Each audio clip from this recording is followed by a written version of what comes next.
يغفر لكم ذنوبكم ومن يطع الله ورسوله فقد فاز فوزا عظيما. Alhamdulillah that Allah subhanahu wa ta'ala had enabled us so we can gather. Just wanted to welcome all of you and welcome our young kids, mashallah, and our youth group. May Allah accept from all of us. Allahumma ameen ya rabbil alameen. May Allah subhanahu wa ta'ala make us united and one ummah, one body, one single body. May Allah make us amongst those that Allah subhanahu wa ta'ala will gather them together in Jannatul Firdaus. Allahumma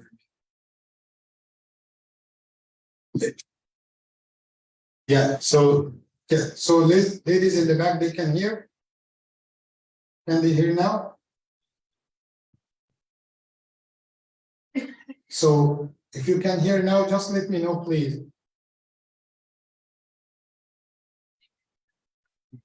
Yes, you see. So I just wanted to check, otherwise I will use the other microphone if you cannot hear. Okay, so we talked about Al-Isra wal-Mi'raj today.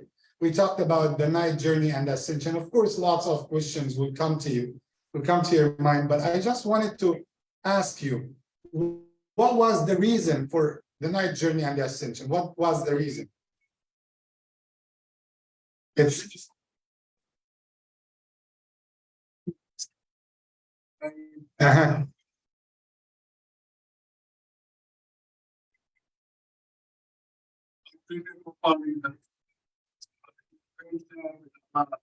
So first of all, for Rasulullah sallallahu alaihi wasallam to relieve and to console him and to honor the Prophet Muhammad sallallahu alaihi wasallam, right? Okay. And to show the miraculous signs. Because this is what Allah subhanahu wa ta'ala said, لِنُرِيَهُ مِنْ آيَاتِنَا الْكُبْرَى. Then when he will see that there are the huge kingdom behind him, and Allah is supporting, that will help him even psychologically to know exactly what is behind him. But there is something. What was like the outcome? What was the benefit for the Muslims from the night journey? Salah, that's great. Number two, increasing Iman. Yes, it will. And actually, what happened after the night journey, it was a test from Allah subhanahu wa ta'ala, a test for the believers and disbelievers. For everyone, people became two groups related to the night journey. Some people didn't believe. Some people didn't believe, and they accused Rasulullah sallallahu alaihi wasallam. And of course, we know the famous story when Abu Jahl, the enemy of Islam, when he woke up, when Rasulullah sallallahu alaihi wasallam woke up, you know, I feel that's a good movement. Of course, the movements of Rasulullah, all of them are good. But what that was so like smart and good movement from Rasulullah. If you wanted to spread something very quickly, you give it to somebody who is, you know, spreading the news. And Abu Jahl was that person. So Rasulullah chose the best person. So he chose Abu Jahl and he stopped him. He said, "Didn't you know what happened yesterday?" He said, "What happened?" He said, "Allah took me from Masjid al-Haram to Masjid al-Aqsa in Jerusalem at night." And he said, وَأَصْبَحْتَ بَيْنَ ظَهْرَانِينَ. And you came here before the morning time? You reached before the morning time? He said, yes.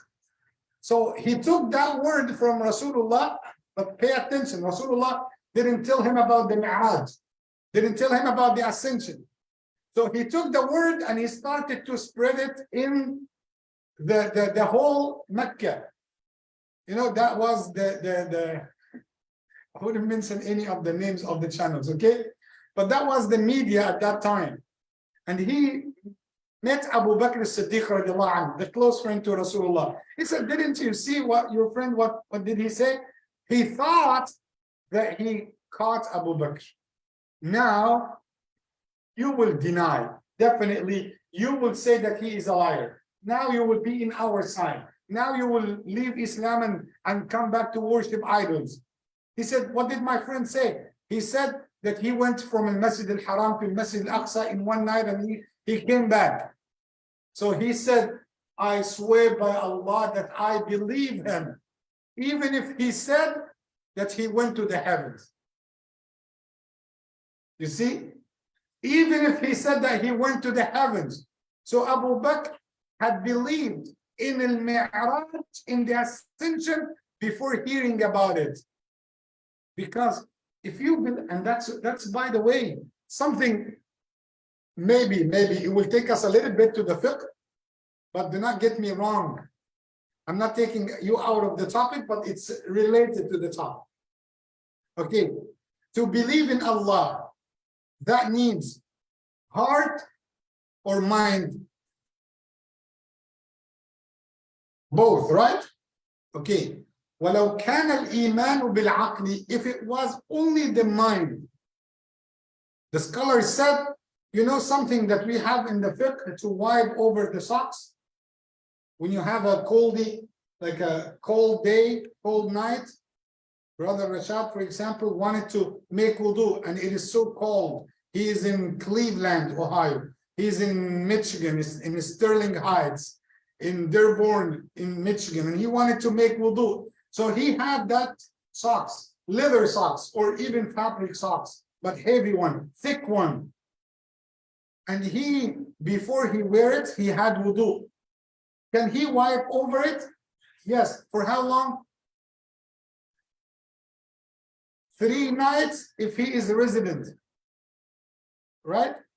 Sorry, 3 nights if he is traveling. 1 night if he is resident. But now, where to wipe? Where? On the top or in the bottom? On the top. So what gets the dirt? The top or the bottom?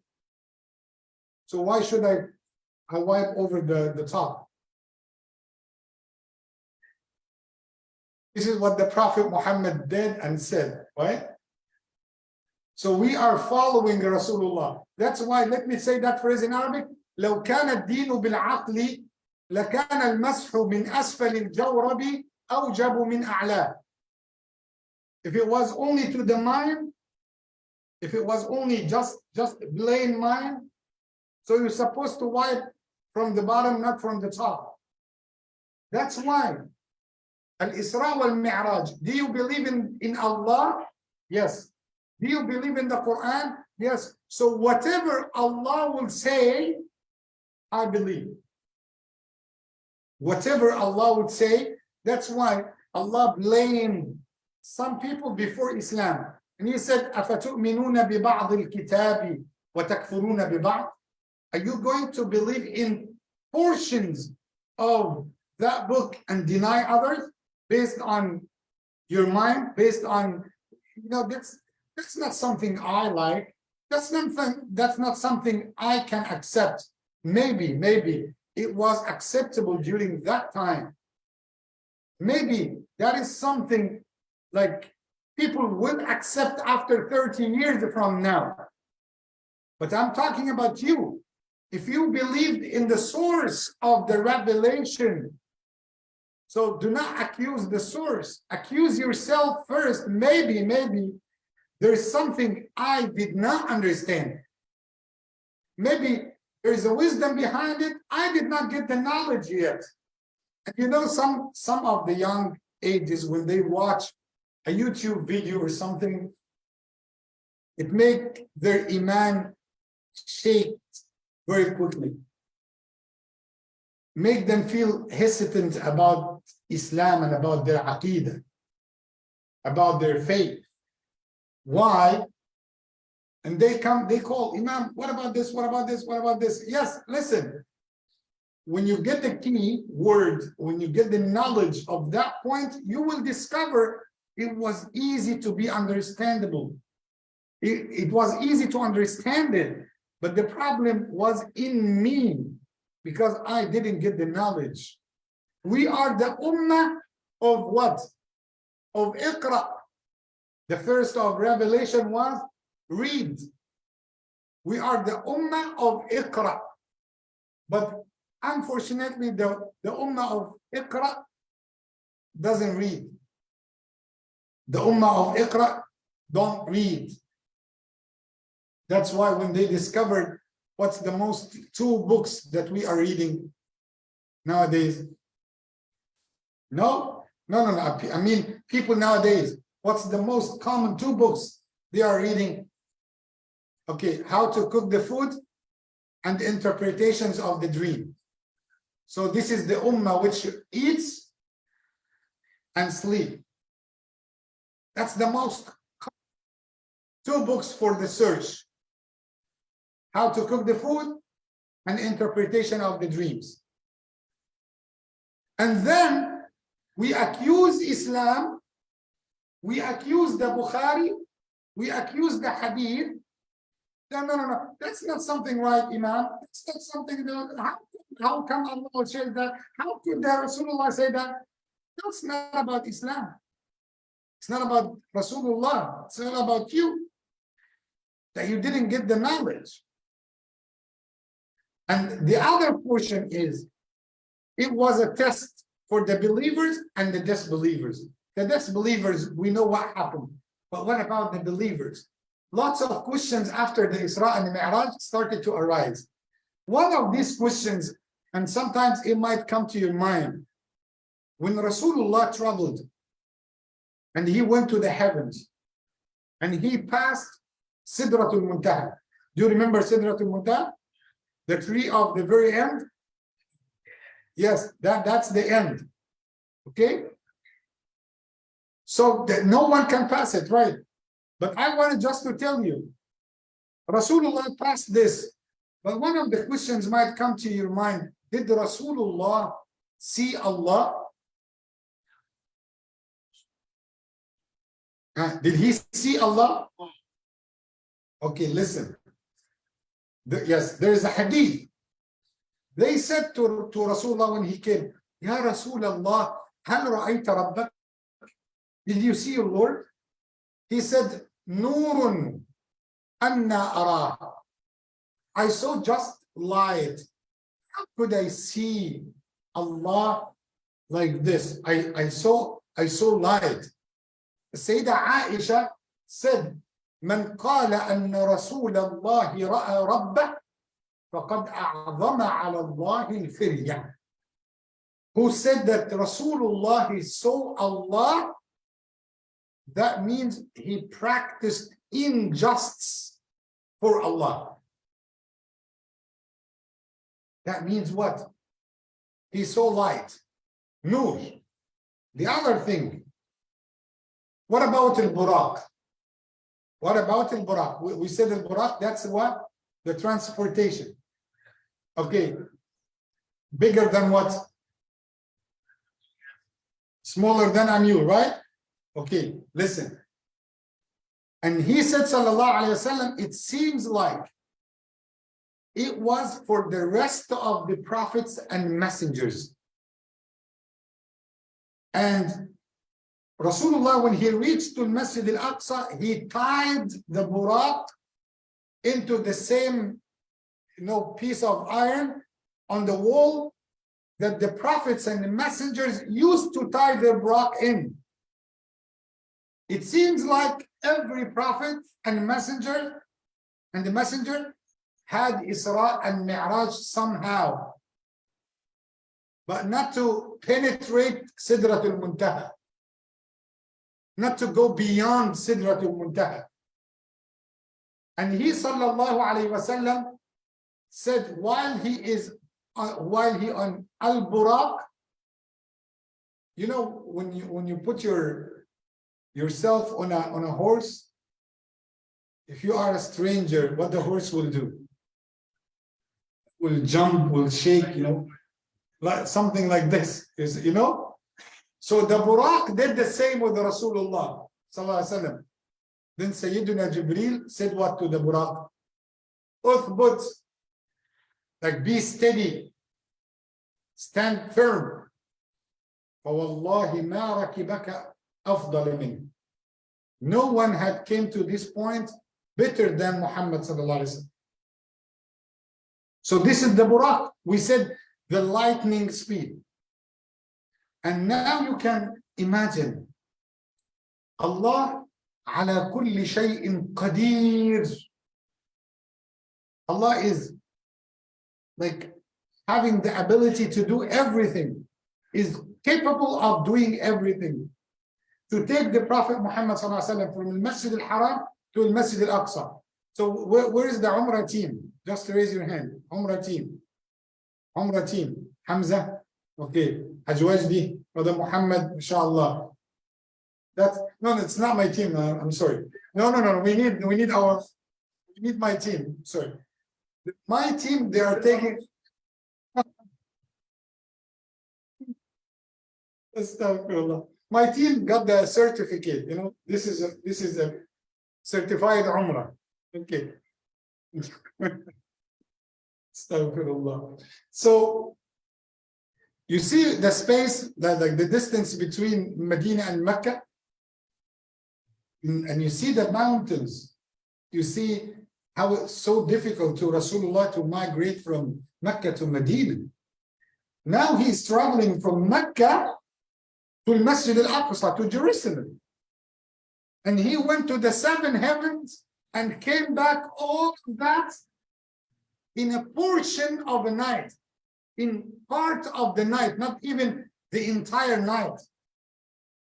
I told you, Allah said, Subhanalladhi asra bi'abdih laylan. Exalted, He is Allah, the one who took his servant in the night journey. But the word asra by itself means as-sayru bil-layl, to travel at night. But then Allah followed asra laylan to teach us that it didn't encompass the entire night, but it was only part of the night. And of course, we wanted to talk about the things that Rasulullah ﷺ saw on his way from Masjid al-Haram to Masjid al-Aqsa. One of the things he saw, a lady. She got the whole beauty, the whole decoration, the whole makeup, the whole something like this. And he turned his face, sallallahu alaihi wasallam, and she kept calling him, Ya Muhammad, unzur ilay, look at me. He didn't look, sallallahu alaihi wasallam. And Jibreel said, that's the manifestation, that's the example of the dunya. Dunya is calling you.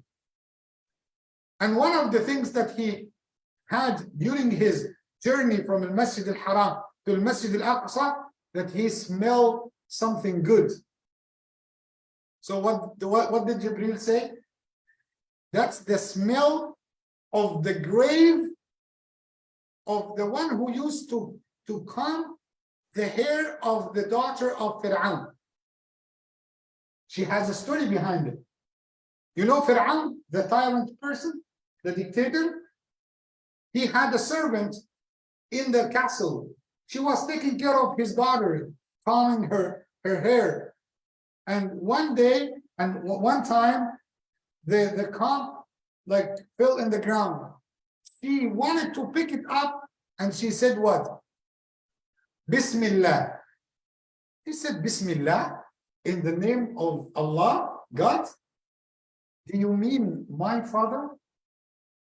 She said, no, I mean Allah, my master, your master, and the master of your father. So she reported this to her dad. Look, there is somebody in the castle, worship somebody other than you. He brought her, and he brought her children. How many she had? 4. And he prepared something to boil, big one, to get the oil to be boiled. And he said to her, will you change your mind? She said, no. Rabbi wa rabbuka Allah. Your Lord and my Lord is Allah. He took the first one, the oldest one, and he put him in the boiling oil. Again, would you change your mind? She said, no, Rabbi Allah. It's a message for all of us. Do not sell anything. Do not sell your religion.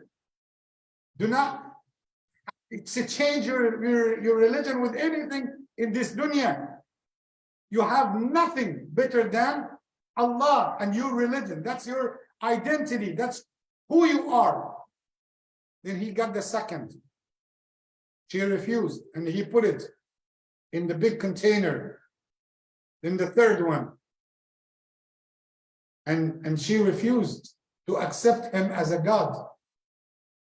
Then he grabbed the infant, the baby, and the baby screamed. You know how the heart is the mom, especially when it comes to the baby. So she came to one second of like I might want to. He didn't make anything. At least the other children, they believed in Allah with me. They prayed. They did something. But what about him? He did nothing. She stopped for a little bit. Then Allah made the miracle to happen. The baby, the infant boy, spoke in the cradle. And he said, "Uthbuti ya ummah, فإنك على الحق." Be firm. Do not get hesitant. You are on the truth. And she refused. He threw the baby, then he threw her. And Rasulullah smelled the good scent of their grave. That means they are in Jannah. They are in Jannah.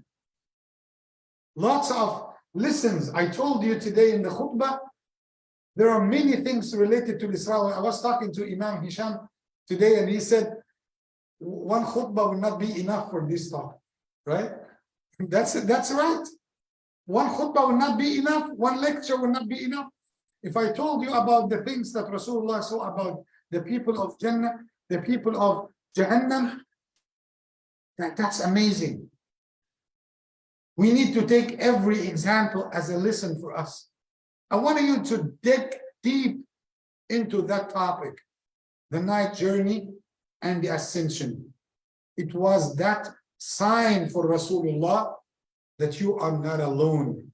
Now, let me ask you, are you alone?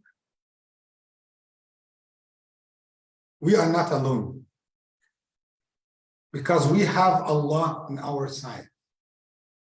And I like two statements that one of the scholars used to say, "Man kana Allahu ma'ahu, faqul li man alayhi."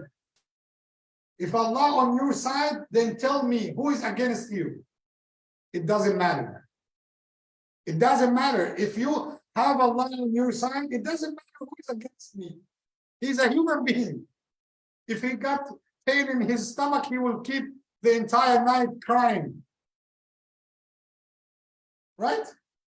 You have Allah on your side, then don't bother yourself with anybody else. That's number one. Number two, إنه لا يحزن من كان له أب. You know Ab? Abu? Father? Okay. إنه لا يحزن من كان له أب فكيف يحزن من كان له رب. He will not get sad and will feel secure, the one who has a father. Father in my back. So how do you get sad when you have Allah next to you? If you have Allah, you have everything. من خاف الله خوف الله منه كل شيء ومن لم يخف الله خوفه الله من كل شيء. If you are conscious of Allah, everyone would respect you, would be aware of you, wouldn't come to your private area. But if you do not get the awareness of Allah, you would be scared of anyone. the right Muslim, the brave Muslim, the strong Muslim puts Allah first. Allah first. If I'm watchful of Allah, it doesn't matter anything. It doesn't matter. And I will conclude with that advice so we can go for the dinner. I told you before, this life has ups and downs. Tell me, can you mention anyone all his life is happy? No. Life has ups and downs. Today you have, tomorrow you do not have. Today you are strong, tomorrow you are weak. Today you are young, tomorrow you are old. Today you are having black hair, tomorrow you have gray hair, right? White hair, right? So life has ups and downs. Today you have money, tomorrow you lose that money. Today you have a wife, tomorrow you might lose the wife. Today you have a child, tomorrow you might lose the child. Let me give you that piece of advice. It doesn't matter what you lose in this life, as long as your iman, your religion, in a good shape, that's it. As long as you are with Allah in a good shape, nothing matters at all. Because once we meet with Allah, the only thing would matter, your relationship with Him. And everything might come after. Everything. So my religion is number one. Allah is number one. My relationship with Allah, my salah, my heart, my taste, the taste of the sweetness of faith in my heart, that's number one. To be mindful of Allah, to be close to Allah, even if I committed a sin, quickly go back to Allah. That's what we need. May Allah accept our ibadah. Allahumma ameen, Rabbil Alameen. Jazakumullahu khairan for getting lots of patience and bearing with me till we finish the lecture. Jazakumullahu khairan. Barakallahu feekum. I just wanted to give quick advice. Inshallah, after you take the dinner, be sure that your area that you are eating in is clean, and try to help, especially the young generation. Try to help as much as you can, and that is something is highly appreciated. Jazakumullahu khairan. Assalamu alaikum wa rahmatullahi wa barakatuh.